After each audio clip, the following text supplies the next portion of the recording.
Ազգային ժողովի մեծարգո նախագահ, հարգելի փոխխոսնակ, քննարկում ենք Վահագն Ալեքսանյանի ընտրության հարցը ազգային ժողովի փոխնախագահի պաշտոնում, ուզում եմ այնպես ինչպես պարոն Ռուբինյանի դեպքում ասել, որ պարոն Ալեքսանյանն էլ իր քաղաքական կարիերայի ընթացքում ուղեկցել եմ մի բան էլ ավել, երբ դասավանդել եմ նրան Երևանի պետական համալսարանում և ուզում եմ ասել, որ այն երիտասարդ տարիքից այն սկզբունքայնությունը, որ ունեցել է պարոն Ալեքսանյանը, այն պահպանվել է և դա լավ որակ է քաղաքական գործչի համար և այս ընթացքում մենք շատ արդյունավետ աշխատել ենք տարբեր ուղղություններով և ես կարծում եմ, որ քաղաքացիական պայմանագիր կուսակցության վարչությունը, այնուհետև նաև խմբակցությունը ճիշտ որոշում են կայացրել առաջադրելու պարոն Ալեքսանյանին և շատ ուրախ կլինեմ նրան տեսնել փոխնախագահի պաշտոնում այս մասում։ Ես նախորդ խոսակցությունն եմ ուզում շարունակել, որովհետև եթե մենք առաջիկա տարիների համար 9-րդ գումարման ազգային ժողովի հետ կապված պայմանավորվածություններ ձեռք չբերենք, մենք էլի հետ ենք գնալու 5 կոտրած տաշտակի առաջ, անցած օրերի մեր քննարկումները գնահատում եմ որպես դրական, բայց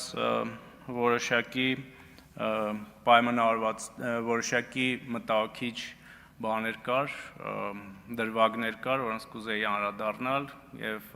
այս ելույթը իրականում չէի ունենա այս մասով, եթե չլիներ պարոն Գեգամ Մանուկյանի ելույթը և որքան էլ որ տարօրինակ է պարոն Մամիկոն Ասլանյանի ելույթը։ Ինչ է ասում պարոն Մանուկյանը, ասում է Ուժեղ Հայաստանն է դիմում, ասում է այդ որ մենք ստեղ մաշվել ենք ձեր համար, որ գաք սենց մեծ ֆրակցիա ունենաք, նախորդ ընդդիմադիր ֆրակցիաների գումարից պատգամավորական մանդատների մի բան էլ ավել, բայց այդ մենք հենց այնպես չենք մաշվել, էլի, այս իշխող խմբակցության հետ տենց կոնստրուկտիվ խաղեր մի խաղացեք, արեք այն, ինչ որ մենք ենք նախկինում արել։ Հիմա ես ուզում եմ այս արձանագրենք, որպեսզի հետո այլ հարցեր չլինի և նորից ընդդիմադիր խմբակցություններ են, այդ թվում նաև Հայաստան դաշինքին կոչ անել չկրկնել նախորդ գումարման սխալները, որովհետև օբյեկտիվորեն իշխանությունը ունի բազմաթիվ օրինական հնարավորություններ իր դիրքերը ամրապնդելու և ինչպես նախորդ անգամ ասեցի, ամենալավ միջոցը ընդդիմության համար գալ իշխանության, դա այն է, որ ներկայացնի գաղափարներ, ստեղծի հանրային դիսկուրս, իշխանությունը կկատարի դա լավ է, ընդդիմությունը կասի դա իմ արածն է, չի կատարիլ իշխանությունը, տենց դուխով կգնա 5 տարի հետո, հանրությանը կասեք, որ այ այսքան լավ բաներ ենք առաջարկել և դուք ուզում եք, որ դա լինի, բայց այս իշխանությունը դա չի արել և հետևաբար ինձ ընտրեք և դա այդպես է աշխատում ամբողջ աշխարհում։ Եվ մյուս դրվագը իհարկե վերաբերում է պարոն Մամիկոն Ասլանյանի ելույթի վերջին մասին, երբ որ ասեց, որ դուք ամեն ինչ անելու եք, որ մնաք իշխանության, մենք ամեն ինչ անել ենք, որպեսզի ձեզ հեռացնենք։ Եթե այս տրամաբանությամբ գնանք, էլի սա հակամարտություն է և հակասում է այնան, ինչ որ ես ձեզ ասեցի։ Դուք մեզ հեռացնելու համար ստեղ չպետք է աշխատեք։ Դուք պետք է աշխատեք ի բարօրություն մեր մեկ քաղաքացու 3 միլիոնից։ Պարոն Ղազարյան, չընդհատեք։ Այդ մեկ քաղաքացու, երբ որ դուք այդ մեկ քաղաքացուն պայմանական ձեզանով անեք ձեր լավ գաղափարներով, իշխանությունը դա բանաձև է, ինքը կհեռանա շատ հանգիստ այդ ժողովրդի պահանջով և այլն։ Մենք էլ որպես իշխանություն աշխատում ենք այն ուղղությամբ, որ քաղաքացին մնա իշխանության կողմեն մեծամասնությունը որ տվել է, եւ հաջորդ ընտրություններին նորից վերընտրվի։ Բայց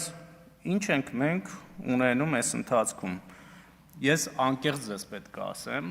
ես լսել եմ վերջին 4 օրերի բոլոր ելույթները։ Դուք տեսել եք, որ այստեղ նստած հատ-հատ լսում եմ ձեր բոլոր ելույթները եւ անկեղծորեն պետք է ասեմ, որ բավականին շատ կետեր եմ գրել ինձ մոտ, որոնք պատրաստվում եմ իմ գործընկերների հետ քննարկել, որոնց մեջ նաև որպես մեղադրանքներ տեսել եմ որոշակի խնդրեմ, որ կարող է դրա տակ ճշմարտություն կա, տեսել եմ որոշ առաջարկներ, որ կարող ենք իրականացնել եւ դրանից մեր հանրությանը ավելի լավ լինի։ Եվ ես կարծում եմ, որ սա պետք է լինի իշխանություն, ընդդիմություն, գործակցության, համագործակցության այդ հնարավորությունը։ Այդ բոլորը քաղել եմ ձեր ելույթներից, բայց նաև ձեր ելույթներում այնպիսի բաներ կան, որ կարծում եմ մեզանից ժամանակ եւ ռեսուրս է տանում։ Ավելի քիչ ժամանակ ստեղ կնստենք, բայց ավելի արդյունավետ կաշխատենք։ Ասենք, չգիտեմ, Տիկին Մաթևոսյանը հերթական ֆեյքերի շարքն է ներկայացնում, ասենք, փակում եք փառքի անկյունները։ Որտեղ մի օրինակ կարող եք ցույց տալ։ Չեք կարող ցույց տալ այդպիսի բան։ Ասենք տարբեր դեղին մամուլի ռեպորտաժներից կամ վերնագրերից գալիս եք այստեղ օրինակներ եք բերում, ֆեյքեր, կատարյալ ֆեյքեր, կամ այս թեման ինձ թվում է մենք կխոսենք առաջիկայում, բայց դա տեղավորվում է նաև իրական Հայաստան տրամաբանության մեջ, որը ինչպես նախորդ անգամ ասեցի արդեն, որ երրորդ անգամ արժանանում է մեր հանրության հավանությանը, եկեղեցու պատմության առարկան փակել են։ Այո, որովհետև եկեղեցին առանձին չի պետությունից։ Եվ եկեղեցու պատմությունը նաև մեր պետության պատմությունն է։ Իսկ հայոց պատմություն փոխելը Հայաստանի պատմության, էլի այդ տրամաբանության մեջ է, որովհետև Հայաստանի Հանրապետության պատմությունը այդ ամբողջ պատմությունն է, այդ թվում նաև եկեղեցու պատմության։ Եվ այս հին թեմաները նորից բերել օրակարգ, դուք եք ասում, չէ՞, մի գնացեք, ասեք, ով ասեց մեր գործընկերներից, կարծեմ պարոն Ասլանյանն էլի 99 թիվ կամ 30 տարի հետ։ Գնում եք հետ, պատասխանը ստանում եք։ Որովհետև սրանք փակված թեմաներ են, որոնք կարծում եմ պետք չի արծարծել, կամ այդ բան, ընտրությունների գիշերը մանտրայի պես բոլորը կրկնում են, ժամը 2-ին ամփոփումը ընտրությունների դադարելա։ Ձեր բոլոր ընդդիմադիր կայքերը on-line հեռարձակել են այդ թվում 2-ին, 3-ին, 4-ին, 5-ին, 6-ին, մինչև ժամը 8:20 կենտրոնական ընտրական հանձնաժողովի կայքի ամփոփումը, որ անընդհատ այդ թվերը փոխվել է, անընդհատ։ Ինչ դադարի մասին է խոսում։ Դադարելներ, պարոն Վարդևանյանը սահմանադրական դատարանում կհաներ ու անընդհատ կբարձրացներ այդ հարցը, որ այսպիսի աղաղակող բան է եղել։ Կամ մի հատ ուրիշ թեմա կա, ասում եմ, դուք մեծամասնություն եք ձեռք բերել փոշիացած ձայների շնորհիվ։ Այստեղ քանի պատգամավոր կա ձեզանից, որ էլի փոշիացածով մանդատներ են ստացել։ Քանի ինչի եք վերցրել այդ փոշիացածով մանդատները։ Այդ դրա արդյունքում Հարություն Հարությունյանը, Շիրազ Մանուկյանը, Անուշ Միրզոյանը, Անուշավան Մանուչարյանը, Հասմիկ Գենգոյանը չէին դառնալու պատգամավոր։ Եք տվել այդ մանդատները, ինչ եք ասել, այ փոշիացածով, լավ է կարևոր վերցրել եք, որովհետև դա օրենսդրությամբ է այդպես։ Կամ Հայաստան դաշինքում մեր շատ սիրելի Մեսրոպ Մանուկյանը օրինակ չէր կարողանալու դառնալ պատգամավոր, Լիլիթ Գալստյանը չէր դառնալու պատգամավոր, Արտուր Սարգսյանը, որ վահանակը բանը անվան այդ ցուցանակը բերում եք այստեղ ցույց եք տալիս, այդ փաստարկել չէիք ունենալու, այս 3-4 օրա դա ձեր հիմնական թեման է, բայց այդ էլ չէիք ունենալու։ Հիմա էլի շատ բաներ ունեի ասելու, բայց կոչ կանեմ թույլ չտաք նաև ձեր գործընկերներին այս ամբիոնը վերածել եւ խորհրդանը վերածել Անժելա Թովմասյանի տաղավարին, որը ժողովրդի մեջ կոչում են Անժեոյի բեսեդկա։ Մի թույլ տվեք այդպիսի բան անել։ Եվ վերջում ուզում եմ Լևոն Քոչարյանի ելույթի մի դրվագին անդրադառնալ, որ այստեղից ժպտալով ասում էր եւ քմծիծաղ տալով ասում էր եւ այդ քմծիծաղի մեջ ձեռ առնելիք էր կար մի քիչ, որ դե օրենքն էլ է ձեր ձեռքը,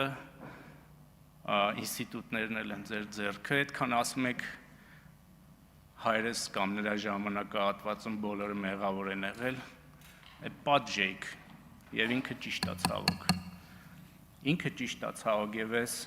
պրետենզիան մեր ժողովրդի կողմից է եղել եւ ես կարծում եմ ավարտում եմ, որ քաղաքական այս անարդարությունը